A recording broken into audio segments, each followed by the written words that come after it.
শুভ সকাল বন্ধুরা, শিপ্রা ব্লগে তোমাদের সবাইকে স্বাগতম। আশা করছি তোমরা সকলেই খুব ভালো আছো। তোমাদের ভালোবাসায় আশীর্বাদে কিন্তু আমিও মোটামুটি ভালোই আছি। তো ভালো বলতে যা গরম দিয়েছে, এই গরমে আর ভালো নেই।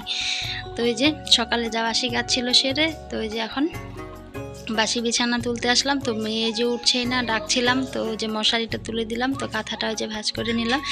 তো যে এখন ওকে ডাকছি যে উঠবে না। তো যে ওকে তো কালকে স্কুল বন্ধ দিয়েছে, তো ভাবছি আজকে কয়েকটা ওর স্কুলের ড্রেসগুলো আছে সেগুলো ধুয়ে কেচে রেখে দিব। তো আমিও তো স্কুলে গিয়েছিলাম দুদিন, ওই শাড়িগুলো ধোয়া হয়নি, তো ওগুলো ধুয়ে রাখবো। তো যে এখন উঠলো, তো অনেক বলতে বলতে তো এই যে উঠেছে। তো বিছানাটায় যে ভালো করে ক্লিন করে নিচ্ছি। তো এই যে বিছানা পরিষ্কার করতে আসলে জানলাগুলো খুলে না দিলে না, যে দেখতেই পাচ্ছ কীরকম ধুলা উঠছে। ধুলাগুলো কিন্তু একদম জানলা দিয়ে বেরিয়ে যায়। আর জানলা খুলে দিয়েছি জন্য কিন্তু আলোটা এসেছে কীরকম যেন, আলোটার জন্য ভালো লাগছে না, কিন্তু চোখে লাগছে আলোটা।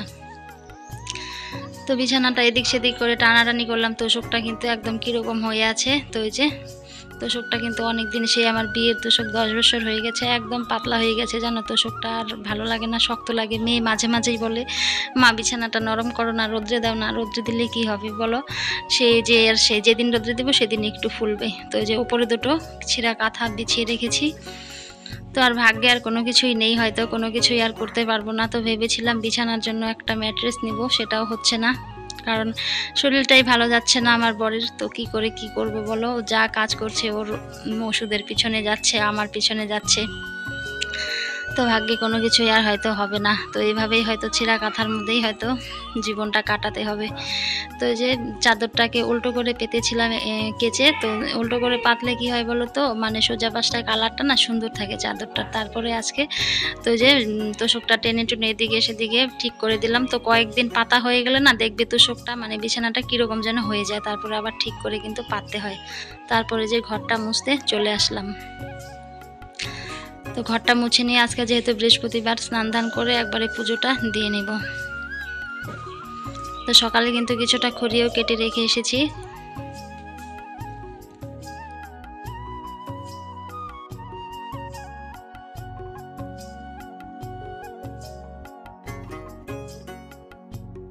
তারপর এদিকে যে সকাল সকাল চলে আসলো ভুট্টা ভাঙানো মেশিন চলে এসেছে। যে ভুট্টা ছিঁড়ে নিয়ে এসেছিলো কিছুটা, তো সেটা এই যে ভাঙিয়ে রাখছে। তো এই যে অল্প অল্প করে ভাঙিয়ে রাখলেই কমে। তো এইভাবে গোটা গোটা রোদ্রে দিলে খাটনিও হয় আর শুকাতেও যায় না, ভাঙিয়ে রোদ্রে দিলেও কিন্তু শুকিয়ে যাবে। তো যে মেশিন চলে এসেছে, মিউটটা ইসে করে দিয়েছি। মেশিনের কিন্তু প্রচণ্ড আওয়াজ কিন্তু। তারপর আমি এই যে একদম স্নান ধান সেরে চলে আসলাম ঠাকুর ঘরে। ঠাকুর ঘরটা মুছে নিয়েছি, ফুল টুল সব কিছুই তুলে নিয়েছি। মেয়ে নিয়ে এসেছে সকালবেলা ফুল। তো ওখানটায় যে ভুট্টা মেশিনটা এসেছিলো, তো ফুল গাছের ওখানটায়, তো ওকে বলেছিলাম তুই ফুলগুলো তুলে নিয়ে আয়। তো মেয়ে ফুল তুলে এনে দিয়েছিল।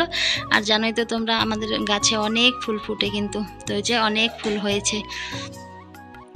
তো আরও তো আছে, ওই পাশটাতেও আছে, আরও সাদা জবাও আছে। তো ওগুলো তো আনাই হয়নি, এক কালারের জবাই আনা হয়েছে। তো ওই যেদিকে আমার পুজোর সব কিছু রেডি করে নিয়েছি, তো পুজোটা দেওয়া হয়ে গেল। আর যখন আমাদের সময় খারাপ যায় না, তখন কিন্তু আমরা ঠাকুরের ভরসাতেই সব কিছু কিন্তু ছেড়ে দেই। তো এই যে সময় আমার জানি না কবে ভালো হবে, সেই সময় লকডাউন থেকেই খারাপ যাচ্ছে। লকডাউন গেল, তোমাদের দাদাভাইয়ের কাজ এদিকে বন্ধ ছিল, 2 বছর কাজ করতে পারেনি। তারপর হলো শরীর খারাপ, তো ওর শরীর খারাপ গেল, তারপর আমার শরীর খারাপ। তো কি করবো আর বলো, সব কিছুই ঠাকুরের ইচ্ছে। তো ঠাকুরের ইচ্ছে না হলে কিন্তু কোনোটাই হয় না। তো ভালো সময় জানি না কবে আসবে, সেটাও কিন্তু ঠাকুরের ইচ্ছেই। তো এই যে ঠাকুরের চরণেই সব সঁপে দিলাম, ভালো মন্দ সব কিছু সেই দেখবে। জানি না ভাগ্যে কি আছে, কোনোদিন কোনো স্বপ্ন পূরণ হবে কিনা জানি না। বেশি স্বপ্ন তো দেখছি না, স্বপ্ন তো দেখছি ছোটোখাটো স্বপ্ন দেখছি। তো তোমরা বলছো যে কিসের অভাব তোমার, ঘরবাড়ি তো ভালোই দেখছি। তো ঘরবাড়ি থাকলেই কি আর মানুষ ভালো থাকে বলো, ওপরটা তো ভালোই দেখা যায়। ওই যে এক কথায় আছে না, কাশবন দূরে থেকে ঘনই দেখা যায়, কিন্তু ভেতরে গেলে কিন্তু অনেক পাতলা থাকে কিন্তু কাশবন। সেরকমটা কিন্তু আমার হয়েছে, আমার জীবনটাও কিন্তু ওরকম হয়েছে। দূরে থেকে তোমরা দেখবে যে কত সুন্দর সংসার, সুখের সংসার, ঘর বাড়ি সব কিছুই টনটনা, সব কিছুই। কিন্তু কি বলো তো, ওই যে বললাম কাশবন দূরে থেকে ঘন, ওরকম অবস্থা হয়েছে আমার। তো এদিকে যে ভগবানের কাছে প্রার্থনা করছি, ঠাকুর আমার মেয়েটার যেন শরীর ভালো থাকে, আর আমার স্বামীর যেন শরীর ভালো থাকে। ওদের তুমি দেখো, আর সবাইকে তুমি ভালো রেখো, সুস্থ রেখো। তো এই যে ভগবানের চরণেই সব সঁপে দিলাম। তারপরে যে চলে আসলাম এদিকে, বলেছিলাম তোমাদের কতগুলো কাপড় কাচার ছিল, সেগুলো যে সকালে কেচে দিয়েছিলাম। তো এই যে শুকিয়েও গেছে। তো এত রোদ্রে থাকলে একদম কাপড়ের রঙগুলো কিন্তু জ্বলেই যাবে। তো এই যে মেয়ে স্কুলে গিয়েছিলাম কয়েকদিন, যে শাড়ি জমিয়েছিল সেই শাড়ি দুটো কেচে দিয়েছি। আর মেয়ে স্কুলের ড্রেস, কয়েকদিনের জন্য স্কুল ছুটি আছে, তো ড্রেসটাও ধুয়ে দিয়েছি। ওদের কিন্তু স্কুলের ড্রেস কিন্তু এটা না, নতুন পাল্টেছে, তো ওকে এখনও ড্রেসের কাপড় দেয়নি, বাকি আছে। তো ওই যে পেটে পুরনো ড্রেসটাইও পড়ছে। তারপরে দিকে যে গরুগুলো বেঁধে দিয়ে এসেছে, তো গরুর জায়গাটা যে পরিষ্কার করে নিচ্ছি। তো ওই যে গামছাটা কেন মাথায় দিয়েছি তোমরা বলতে পারো, প্রচণ্ড ধুলো, ওই জায়গাটা ঝাড় দিলে না, তার মধ্যে স্নান সেরেছি। স্নান সেরে এই কাজগুলো কিন্তু ধুলোবালির কাজগুলো একদমই করতে ইচ্ছে করে না, কিন্তু করতে ইচ্ছে না করলেও কি করব, বাধ্য করতে তো হবেই তোমাকে। তো এই যে এত ধুলো উঠবে, আর দেখো কীরকম ধুলো হয়ে গেছে। দুদিন আগে বৃষ্টি হয়ে গেছে, আবার দুদিনের রোদ্রে কিন্তু আবার এই যে ধুলো হয়ে গেছে। তো এই যে এই পাশটাতে একটু ধুলো কম আছে, কিন্তু এই পাশটায় গরুগুলোর জন্য পাড়িয়ে একদম কাদা কাদা করে ফেলেছে। তো এই যে গোবরগুলো আগে ফেলে দিয়ে আসি, তারপরে ঝাড় দিয়ে নেব।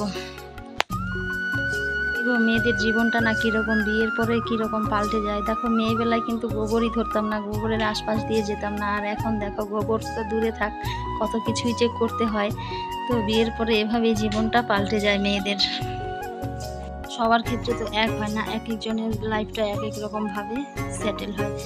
তো ওই যে এদিকে আমি এই যে ভুট্টা আজকে যে ভাঙিয়েছিল রোদে দিয়েছি, ওগুলো যে কেটে দিচ্ছিলাম। আর যা রোদ্রু দিয়েছে আজকে দুপুরে, আবার যে রান্না বসাতে লাগবে, তো যে ছাতা নিয়ে নিয়েছিলাম। প্রচণ্ড রোদ্রু লাগছে, আর অনেকটা জায়গা দেখতেই পাচ্ছ, ঘাটতে ঘাটতে অনেকটা সময় লেগে যাবে।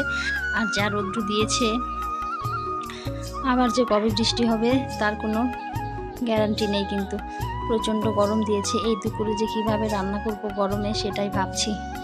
তো সে ভাবাভাবি বাদ দিয়ে এই গরমেও কিন্তু মনে ফুল এনার্জি নিয়ে কাজে লেগে পড়লাম। যখন এসেছি রান্নাঘরে তখন একদম ঘেমে কিন্তু ঝোল বেরোচ্ছিল। দেখবে কিন্তু স্নানের পরে কিন্তু রান্না করতে আসলে কিন্তু শরীরটা আরও বেশি ঘামে, কিন্তু শরীরটা কিছু সময় ঠান্ডা থাকে, পরে আবার সেই কিন্তু তবু আজকে আমাকে দুবারই স্নান করতে হবে, এত গরম। তার মধ্যে এদিকে আগুনের তাপ দেখতেই পাচ্ছ, তার মধ্যে উনানটাকে এরকমভাবে লেপেছে, চারপাশের মাটি একদম চেঁচে ফেলে দিয়েছে। আর কিভাবে আগুনটা দেখো উঠছে, আর আমি নাড়তেই পারছিলাম না। তো যে বলেছিলাম না, যেহেতু আমাদের জয়েন্ট ফ্যামিলি, যেভাবে যেদিকে কাজ করে সেটাকেই মেনে নিতে হয়। তো আমি লেপে নিই আজকে উনানটা। তো এই যে এদিকে চারপাশের মাটি চেঁচে ফেলে দিয়েছে, আর এতটা আগুন উপরের দিকে উঠছে। তো এদের সাইড দিয়ে কিন্তু একটু মাটি দিয়ে দিলে কিন্তু আগুনটা এতটা কিন্তু উপরে ওঠে না, কিন্তু সবার কাজ তো সবার ভালো লাগে না বলো। তো আমি তো এদিকে মাটি দিয়ে সাইডটা বন্ধ করে দিয়েছিলাম। তো আজকে মাটিগুলো চেঁচে ফেলে দিয়েছে, ফেলে দিয়ে লেপেছে। তো এর আগে তো দেখিয়েছিলাম, লেপেছিলাম আমি।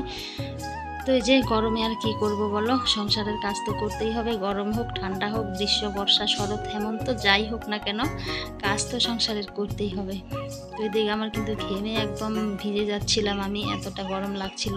তো আমাদের যখন পুরনো বাড়িতে রান্নাঘর ছিল না, সেখানটায় কিন্তু রান্না করে এতটা গরম লাগতো না, কারণ এখানটায় একটা কাঁঠাল গাছ আছে, কাঁঠাল গাছের ছায়া পড়তো। আর এদিকে বেলাটা চলে আসলেই পশ্চিম দিকেই ছায়া পড়ে যেত বাড়িতে।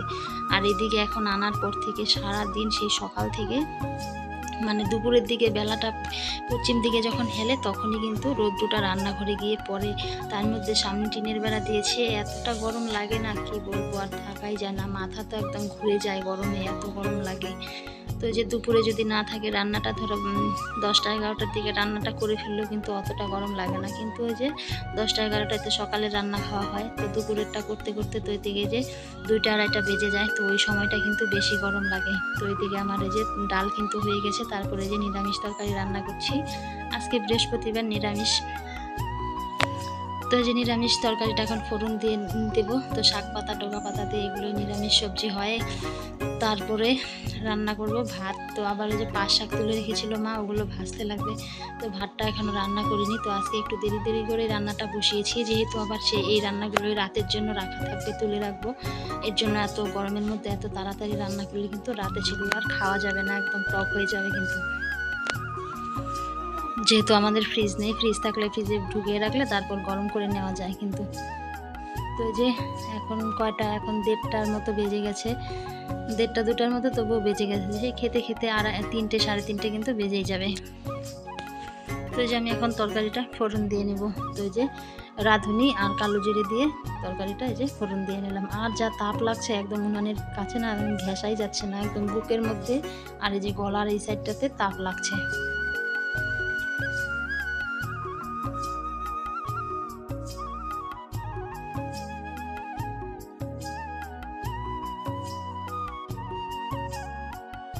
এই যে তরকারিটা হয়ে গেছে, এদিকে নিরামিষ তরকারি আর এই যে মুগ ডাল আর একটু মাসকলাই ডাল ছিল সেটা মিশিয়ে ডাটা দিয়ে রান্না করেছি।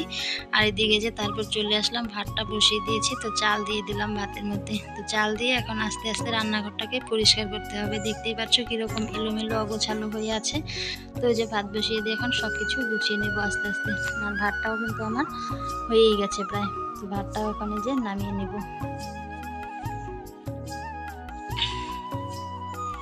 তার আগে যে ভাতের হাঁড়িটাকে নুড়ি দিয়ে নেই, তারপরে ভাতটা নামিয়ে নেই। তো এই ভাতগুলো হতে না দেরি হয়, অনেক মোটা চালগুলো। এর আগে ছিল সরু চাল ছিল, তখন অতটা সময় লাগতো না, কিন্তু এখন না এই ভাতগুলো হতে যখন নামাই ভাতটা কিন্তু নরমই থাকে, পরে না আবার শক্ত হয়ে যায়। আর শক্ত থাকলে মা কিন্তু খেতে পারে না একদম শক্ত ভাত।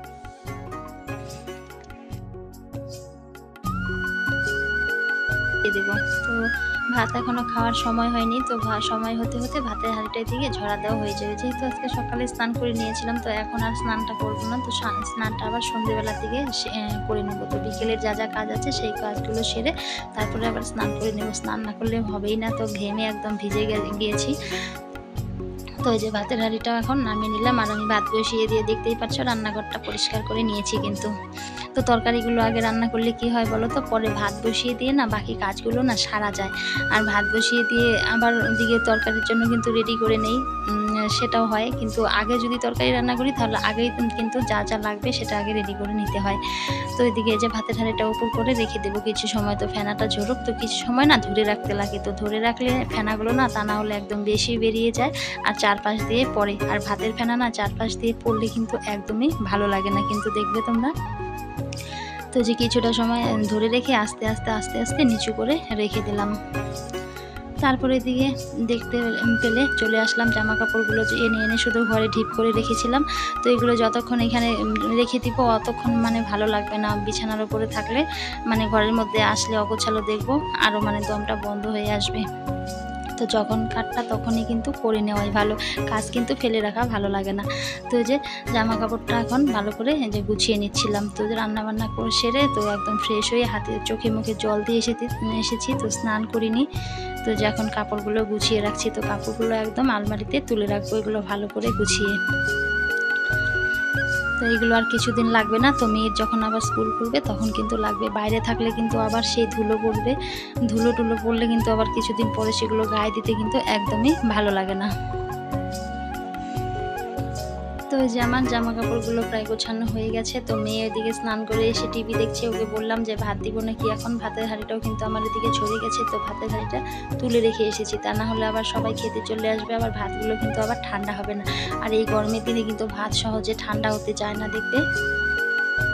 আর ঠান্ডার দিনে ভাত বাড়ার সঙ্গে সঙ্গে কিন্তু ভাত ঠান্ডা হয়ে যায়, সেটা সবাই কিন্তু জানো। তো এই যে জামা কাপড় গোছানো, মেয়ের স্কুল ড্রেসটা গুছিয়ে রাখছি, তারপরে একদম চলে আসলাম বিকেলবেলার কাজকর্ম টুকিটাকি যা কাজ ছিল সেগুলো সারতে। তো এই যে সেগুলো বলতে যে লঙ্কাগুলো রোদে দিয়েছিলাম সেগুলো ওই যে তুলে নিচ্ছিলাম। আর এই যে মা এই যে সুপারি রোদে দিয়েছিল, সুপারিগুলো ঘরে রেখে আসলাম। আর মা বসে বসে ওখানে কী করছিল দেখো। মার বয়স হয়ে গেছে, তো মা এখন না ব্লাউজ পরে না গরমের দিনে, না উনি ওই যে ঠান্ডার দিন আসলে পরে, তা না হলে কিন্তু পরে না, গরম লাগে, গরমে নাকি অস্থির করে। তো যেগুলো ঘরে নিয়ে রাখলাম, আর মা বসে বসে ওই যে ভুট্টা ভাঙিয়েছিল ওগুলোর থেকে ওই যে কলাগুলো যে আছে ভিতরের ওগুলোর থেকে ভুট্টাগুলো বেছে বেছে রাখছিল। তাহলে বন্ধুরা আজকের ভিডিওটা এই অবধি, দেখা হবে পরের কোনো ভিডিওতে। ততক্ষণে তোমরা সুস্থ থেকো, ভালো থেকো।